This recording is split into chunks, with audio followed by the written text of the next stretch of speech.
Сәлем достар, сіздермен Айнамгүл. Бүгін біз аштықсыз, тез дайындалатын бауырсақ пісіретін боламыз. Ол үшін бізге айран қажет болады. Айранға жарты қасық ас содасын салып былғаймыз.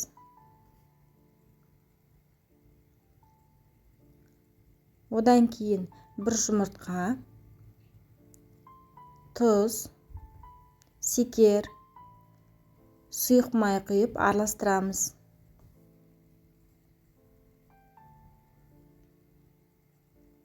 Ұнымызды екі бөлікке бөліп саламыз. Бірінші бір бөлігін салып басып аламыз, сосын екінші бөлігін саламыз.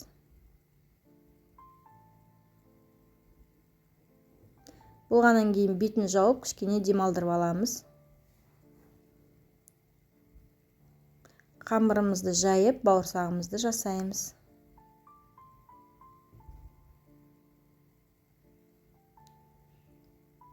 Өлшемдерін видеоның астына жазып кетемін, содан қарасаңыздар болады.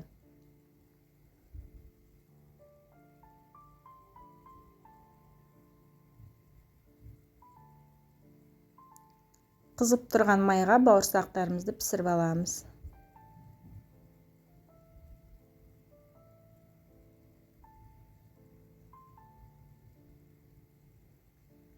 Осындай әп-әдемі, дәмді бауырсақтар шығады.